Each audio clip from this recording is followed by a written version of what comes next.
ओ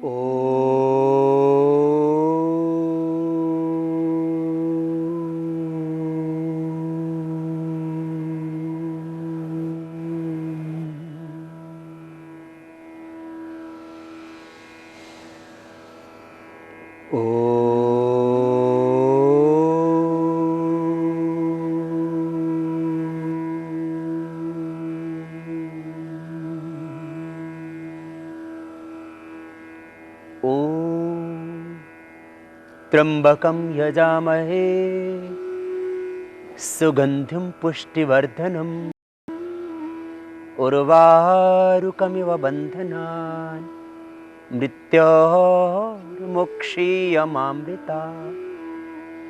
ॐ विश्वानि देव सवितर् दुरितानि परासु वा यद्भद्रं तन्नहासु वा।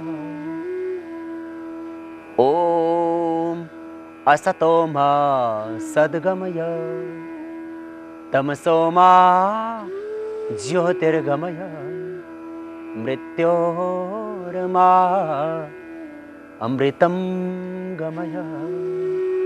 ॐ शान्तिः शान्तिः शान्तिः।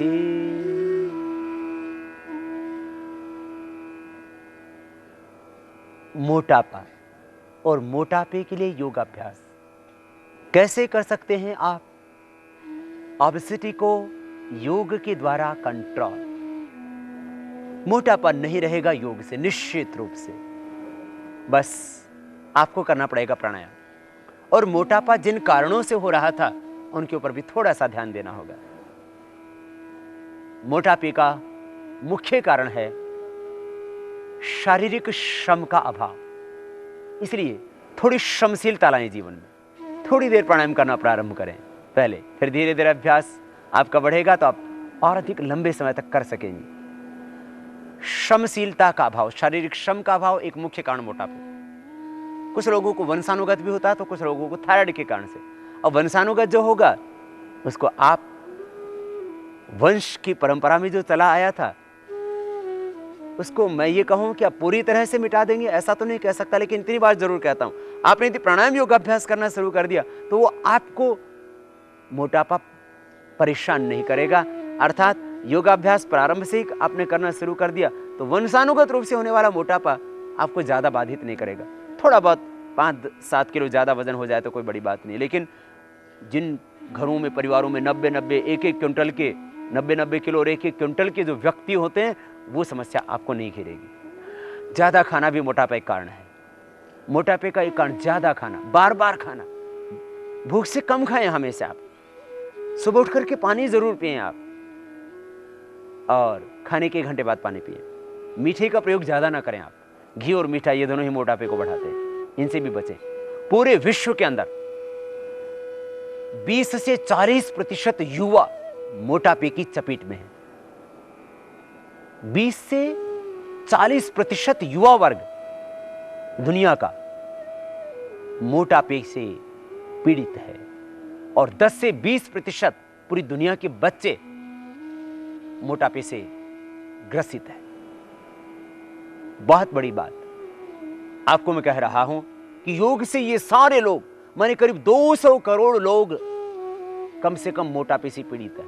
और यूं देखा जाए तो वो थोड़े लोग होंगे, कम से कम वो जो संपन्न है, जो समृद्ध हैं, शहरों के लोग हैं, बहुत थोड़े लोग ऐसे होंगे जिनको वजन बढ़ाने की जरूरत है। अन्यथा ऐसे लोग मिलेंगे जिनको घटाने की आवश्यकता है। अब यदि वजन किसी का कम ही हो तो योगाभ्यास करना, कपालभाति, प्राणायाम और ये संपूर्ण योगाभ्यास से आपका पाचन तंत्र अच्छा होगा। और आप अश्वगंधा चूर्ण 1-1 चम्मच खा लेना तो आपका वजन यदि कम है तो नॉर्मल हो जाएगा। अब बढ़े हुए वजन के लिए अश्वगंधा चूर्ण, इसके लिए अश्वगंधा के पत्ते होंगे, हम बाद में बताएंगे। पहले आपको बताते हैं योगाभ्यास। योगाभ्यास के द्वारा किस तरह से आप अपने इस मोटापे पर नियंत्रण पा सकते हैं। और मोटापा जब ज्यादा बढ़ जाता है तो फिर डायबिटीज की प्रॉब्लम आ घेरती है, क्योंकि जब पेट पर ज्यादा फैट बढ़ा तो फिर पेनक्रियाज ने काम करना कम शुरू कर दिया तो फिर आप डायबिटीज की चपेट में आ गए। मोटापा जब बढ़ा तो फिर घुटनों पर ओवरलोड हुआ। मोटापा के कारण से फिर अर्थराइटिस की प्रॉब्लम हो जाती है। मोटापे के कारण से हार्ट की प्रॉब्लम हो जाती है, मोटापे के कारण से डायबिटीज की प्रॉब्लम, मोटापे के कारण से फिर आपको डिप्रेशन आने लगता है। क्योंकि जब आप औरों से ज़्यादा मोटे जाते, ठीक से काम नहीं कर पाते, घर में भी डांट पड़ती है और खुद भी ऐसा लगता है हम असहाय से हो गए। आत्मनिर्भरता आएगी प्राणायाम से, योग से, तो मोटापा भी दूर होगा। मोटापे के कारण से होने वाली समस्याओं से भी छुटकारा मिलेगा जब मोटापा ही दूर हो जाएगा।